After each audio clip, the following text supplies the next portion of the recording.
But I'd like to pose the question.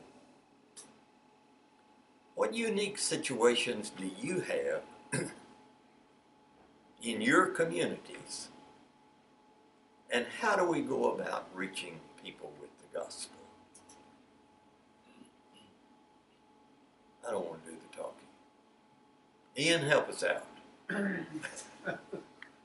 Well, I guess unique situation in Aberdeen is that it has, over the years, become a cosmopolitan city. They tell us that there's 120 nationalities represented in Aberdeen, with 2 universities.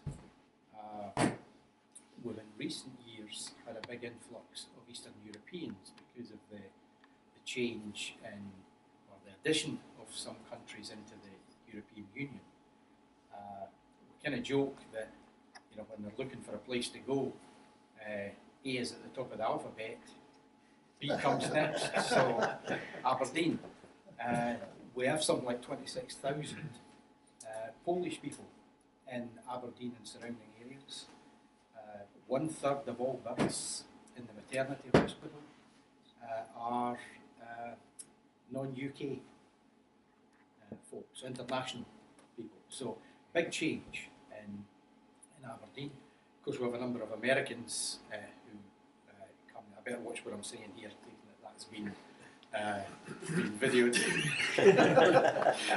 The oil industry has brought a number of Americans in. And where the church is located, it's I suppose a downtown congregation now, and things have changed there also. So we have a big student community, we have a large Eastern European community, we have less families than we ever had before. A lot of the folks that have come in are single students and those who have migrated to the area. So how do we address all of that, on our doorstep, our customer base, if you like?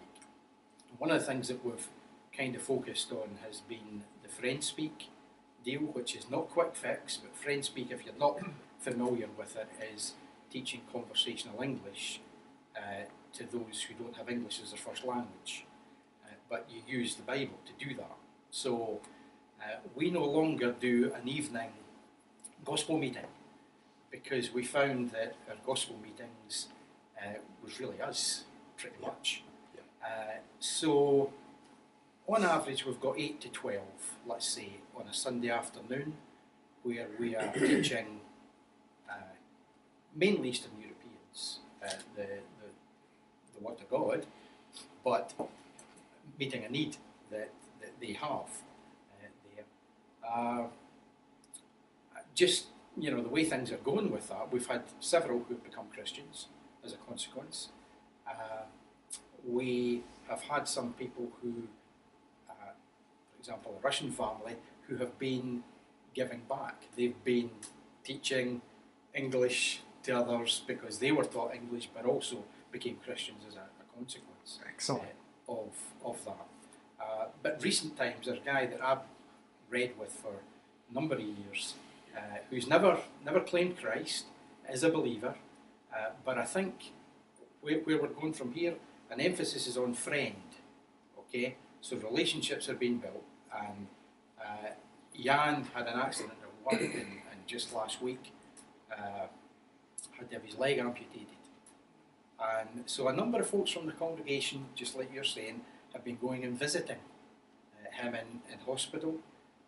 And so our sphere of influence, if you like, has gone beyond just me, who knew his wife and knew his daughter and her husband and grandkids, because I would visit him in home in the lead up to that. But now folks going to the hospital there. So hospital staff are seeing these local people who are visiting somebody from Eastern Europe. He's happy to have somebody pray with him, because he does believe that there is a God. So in the same way that you're talking about, that sphere of influence is widening there. So I have high hopes for our man. I gave him a wee book called, well, in English, Once a Catholic, written by Tony Coffey, who works with the church in Dublin.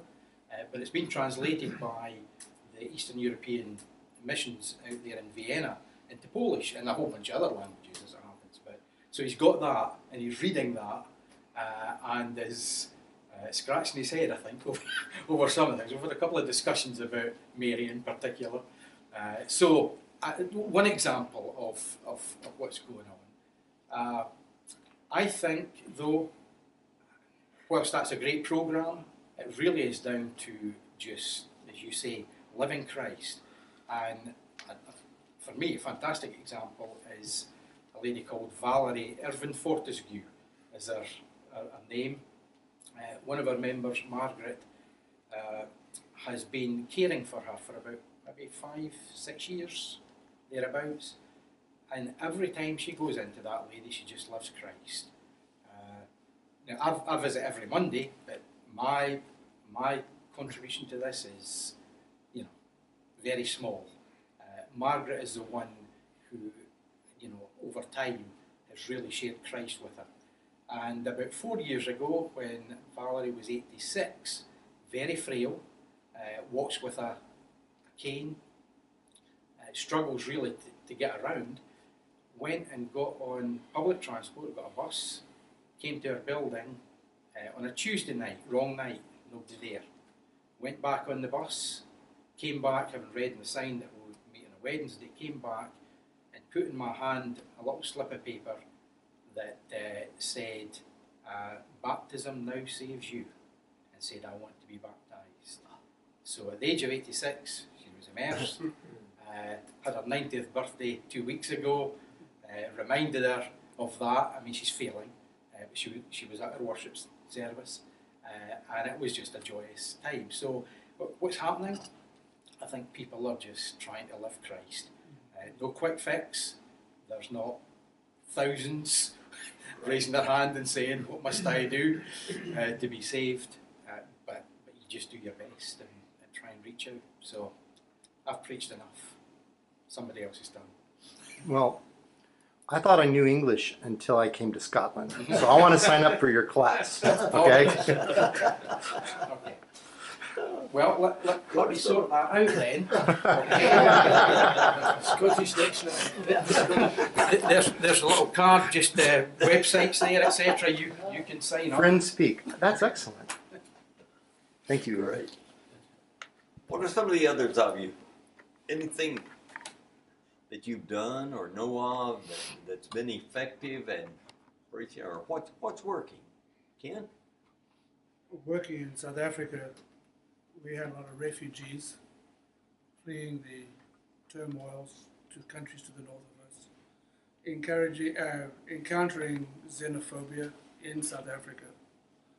And so we would go down to the beachfront where these people were working, selling whatever they could find, curios, things from their home country, to get money to send back to their families, as they were the breadwinners.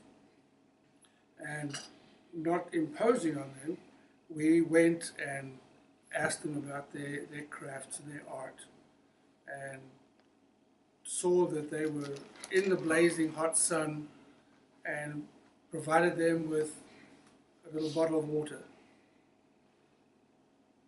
It was our version of the cup of water. And they would say, well, what are you doing here?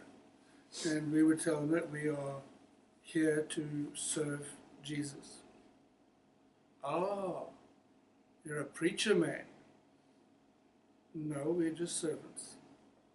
I have a question. Okay. And I said, well, I'll give you an answer from the book. And they said, okay. And they would ask all sorts of questions, and I would give them a biblical answer. And they would say, well, I don't have a Bible, but can we talk about this next week? And I said, sure. And we started having Bible studies out in the open, in the blazing hot sun, and their grace to me was to stand over me with an umbrella. Yeah. So I could speak to them, because this old white man was getting burnt. And several of them were converted just because We started with a cup of water. Then we would take them a sandwich or soup, depending on the season, and we would sit and eat with them and become friends. They would talk to their friends about these folks who came and visited them.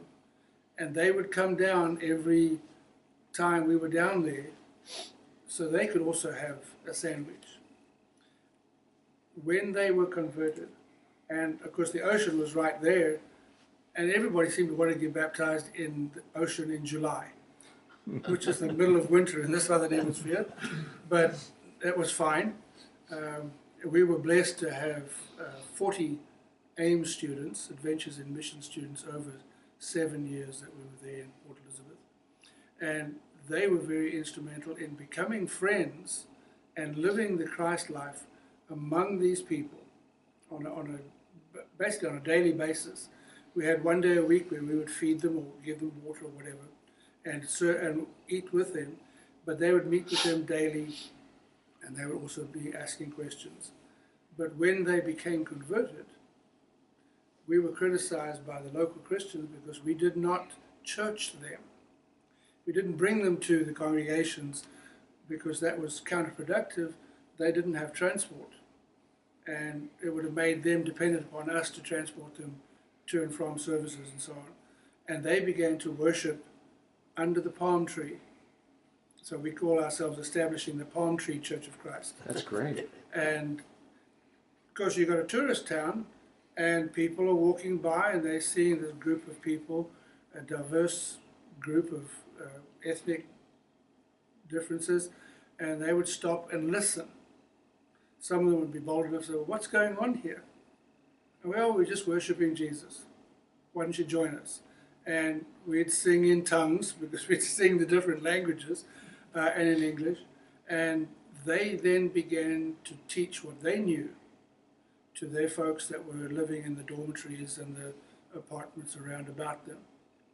And of the 8 that I know of, 7 of them are faithful and still doing that work and living as Christ examples and accepting them as friends because we know Jesus led a number of them, and now some of them have gone back to their homes because the situation has improved for them, and they are teaching their people back in their own country.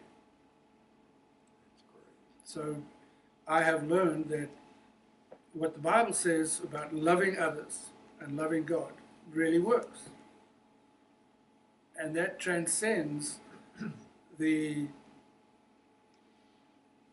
great divide between whether you are worshiping right, if you've got the right name or whatever.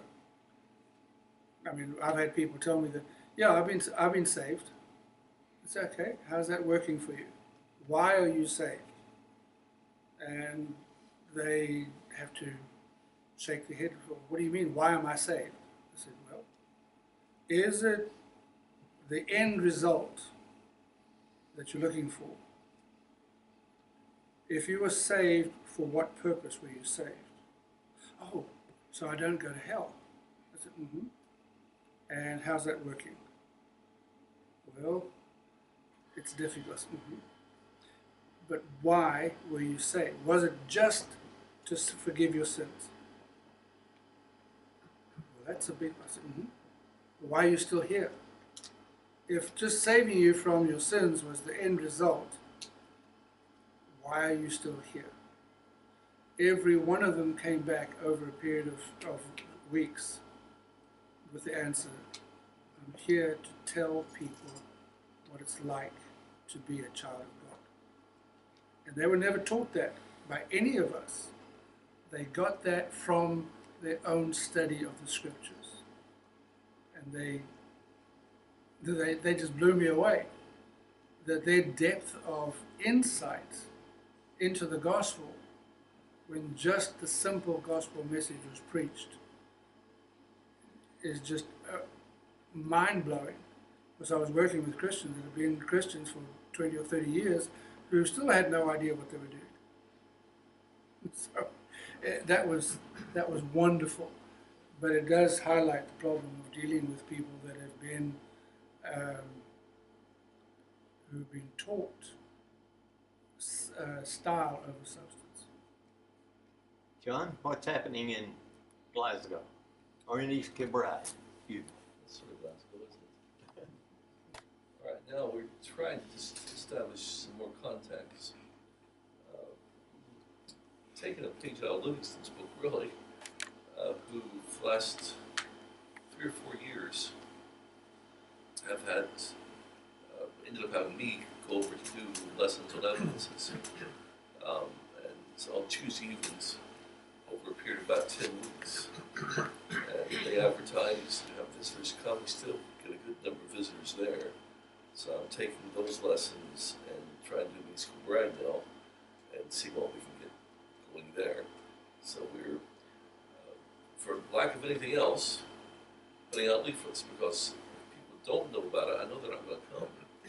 If they do know about it, they still may not come, but at least if they know about it. So it's just sort of my rationale. It's been a controversial subject over the last few years, put out leaflets or not. And where I've come down on it is if people don't know about what we're doing, they ain't gonna come. right. And therefore, we need to find a way to let people know about it. And so we use social media as well, but the problem with social media is they've got to be already liking us to be able to see anything we advertise.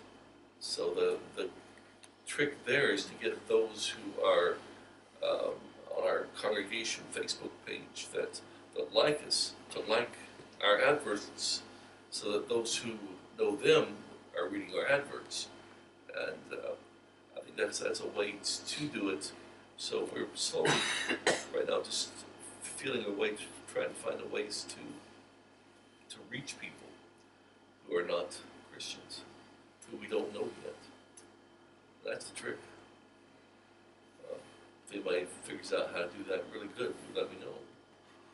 But you guys keep track of what you've got. Can I just share something with you? An experience that happened to me a short while ago. I don't know quite what to do with it or how to use it, but I want to share it with you, maybe to spark off some interest and some ideas for yourself. Something that happened which just influenced me and impressed me. My wife and I were in Newcastle, just enjoying some time, and decided to take a break and have a quick cup of coffee before we got back into the vehicle to make a start on our little journey back. And while we were at the coffee place, there was a church group. Can't even remember what church group it was, but they used musical instruments. But they had actually had an arrangement with the coffee shop whereby on a Sunday evening, once a month, they would come down and they had permission to basically spend time with the people at the coffee shop, interacting with them.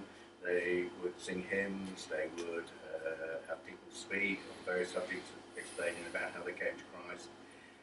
They had an arrangement with the coffee shop that they would have an interactive competition whereby people would actually, with vouchers for the coffee shop, to spend money at the coffee shop.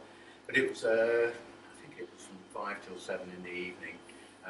It was in a shopping centre, and it just allowed them to actually interact and meet with people that normally you wouldn't have the opportunity to do that.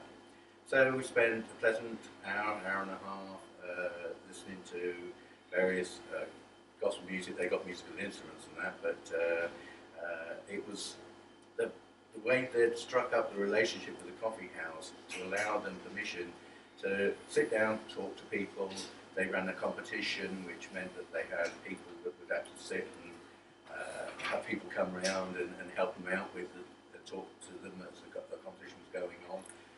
It was a very pleasant experience. I don't know how we could adapt it, but it just struck me as a great way of actually getting to meet people that normally wouldn't have the time of day to talk to you, and yet because you were in the environment of a coffee house, they were prepared to sit and listen. A number of people who, like ourselves, just happened to come saw the advertisement and realised that it was actually only 5 minutes ago before they were due to start. So we just had a pleasant cup of coffee, enjoyed the interaction. We got speaking to some of the leaders who explained how they'd approached the coffee house and got the arrangement set up so that once a month they could actually go there on a Sunday evening. It just seemed to me a great way of reaching out to people that normally, as I say, you wouldn't get the opportunity to speak to, but by the means of the having this 2 hours set aside and the arrangement with the shopping centre management had agreed to allow them to do it, and the coffee house was on a win-win situation because of course they got more people sitting down having coffee, cake and things because of the hymns and the interaction and that. I don't know what we could do with it, but it just struck me as a possibility if it can be done between congregations where we might find a situation where it might be to our advantage to meet people in a relaxed situation where I think I get the feeling from all the talks that have gone on this morning, it's all coming back to interaction, friendship, relationship, the opportunity to speak to people in a non-threatening environment whereby you can talk about Jesus, show lifestyle choices and examples in an environment whereby people might be that little bit more open to actually hearing what you've got to say and getting to know you. That's actually a nationally organised deal. Costa Coffee are Yes. part of that. So First time I've you come can across approach it. them, Yeah. and they will allow that to happen. There are some independent coffee shops that have been added to the list, but in the Mhm. main it's Costa because they're in these large shopping centres. Yeah, They yeah. do it in Aberdeen. The local Pentecostal folks have managed to corner that market. We've gone a few times just to sit in. What we did find was that everybody that was there was associated with some group somewhere, not necessarily their group. So the half dozen times that I've gone along and kind of worked the room, so to speak, spoke to folks, everybody was part of some group that had sat down. So I didn't find anybody who was, on those half dozen occasions, who was coming, when no belief and no association with a church group somewhere. Okay. But we made some good friends and chatted about stuff and spoke about common ground and some differences over that time. So, Well, I know when we Costa were Coffee. in Newcastle, there were several people who were just shoppers who just sat down for a cup of coffee and that, and were just, even those that weren't actively involved, they were still, you could see there was some influence there, and also the fact that they were happy to be a part of what was going on. I don't know, it's just something that we'd never seen before, only found by accident. Had we not decided to stop and have a quick cup of coffee before we got on the journey, we'd have walked past and missed it. Yeah. But it was just something that was pleasant, and I don't know what we can or can't do, but in today's environment whereby we're struggling for means of actually getting in touch with people, it just, I don't know. I don't know if there's any possibility there, but it just felt like something that was different, something I hadn't come across before. It has to be regular. It has Oh, to be yes. every month. Yes. It can't be, and what I observed was there has to be entertainment. Okay. We agree with that entirely, yeah. At Stirling, we've had coffee shop Bible studies for about 3 years or so, maybe near 4 years. And they are simply coffee shop Bible studies where 3 or 4 people will go with agreement from the coffee shop, independents, these people, just sit down and study. Don't speak to anybody, just sit and study. And then the odd person will come along. Sometimes they are the odd person as well. Will come along and say, "What are you doing?" And we'll join in. Be invited to join in. And it has had some success. We haven't as yet had any baptisms directly resulting from it. But we have a few people who are actually obviously quite keen, and one lady in particular who is Church of Scotland background and is very close, but at the moment she's struggling with how will that affect her mother and her family, who are all Yeah. strong Church of Scotland. So it's actually working well in some respects. I would add a word of caution. If I mention the name Brian to any of the group, they will all say, "Oh no, not Brian," because this is a chap who's come along and has got some very strong views and tries, an older man, who tries to dominate the proceedings. So that can be quite difficult as well. But overall, I would say it's been something that has opened doors to some people. We do that every week in one place and every fortnight in another place. So, as you say, you've got to be regular, and it takes a long time to build up. But it all comes back to an individual communicating with another individual about the Lord. And we live in a world that everybody wants to get organized. Everything's got to be done as some kind of an organized unit. I mentioned to John and Alan the other day that when I was a kid growing up, we played baseball in Sandlot out here.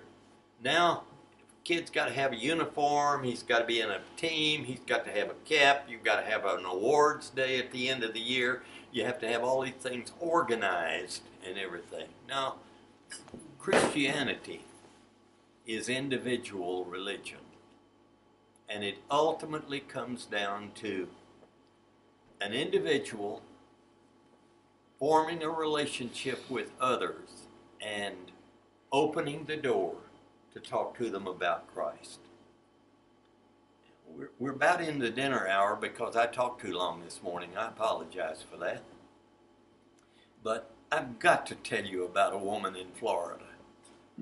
She found her light when somebody told her, "You don't have to teach. You just have to get somebody interested in the gospel, and the preacher or one of the elders or somebody else will be glad." Oh, she came alive. I don't know how many people that woman has brought to the Lord. But let me tell you a case or two with her. And I know this is not this is not normal.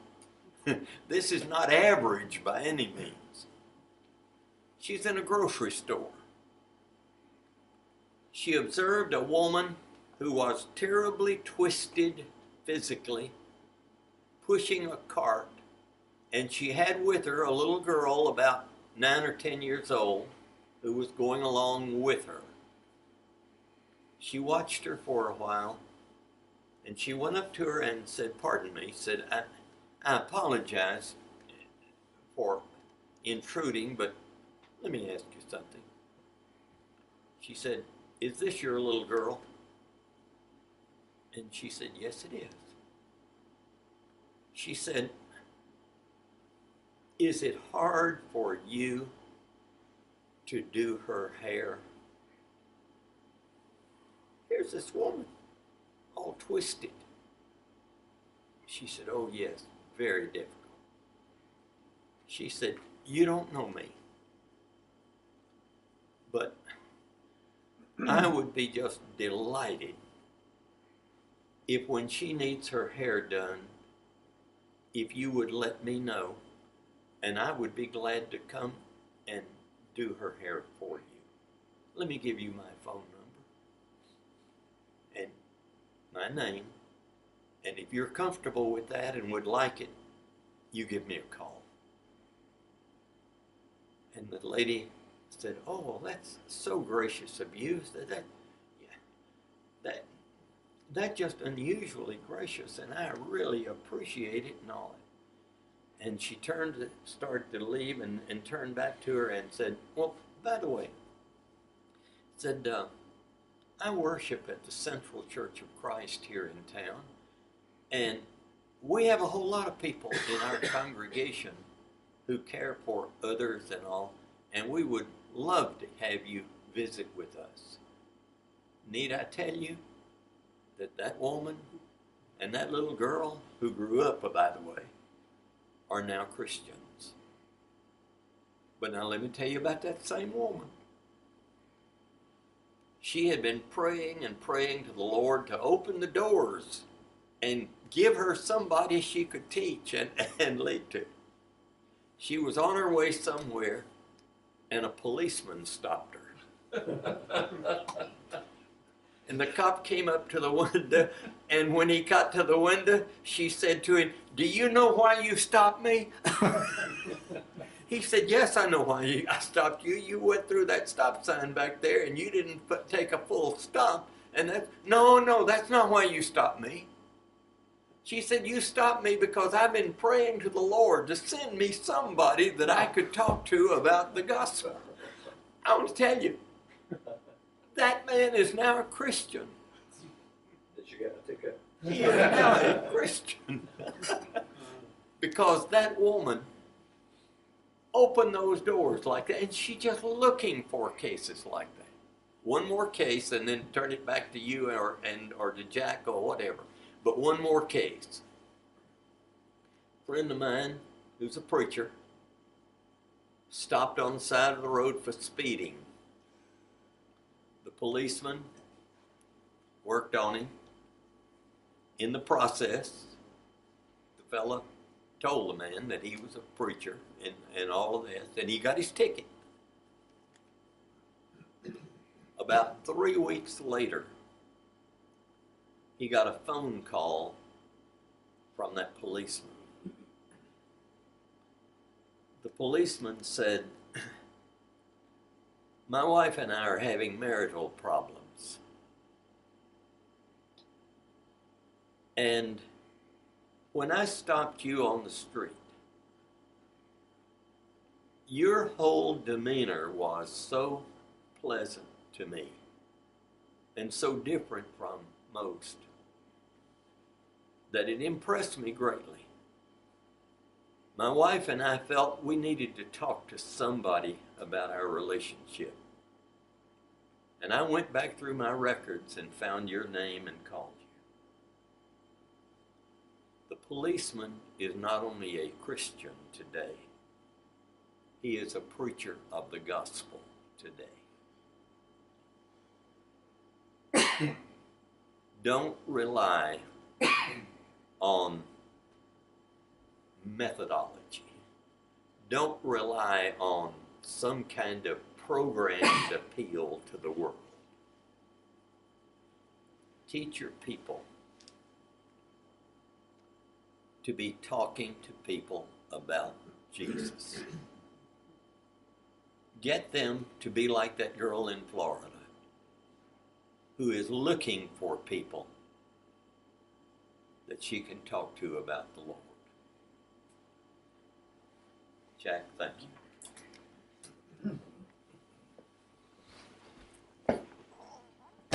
I think it's true to say that we have at least all been encouraged by what Bob has said to us this morning, and certainly I'm a bit fired up now. While you have lunch, I'm going to nick out here and stop on the street. I'm sure I've invited them in for lunch, that would bring them in. But let me say thank you, Bob. It was all and more than I'd hoped that it would be this morning. As I said earlier, I hope you can stay for lunch. You're shaking your head, Graham? Hope you can stay for lunch and we can extend our time of fellowship. But before we do that, perhaps I could ask Dick Carter, if he would, to lead us in prayer and to offer thanks for the food that's to be provided for us.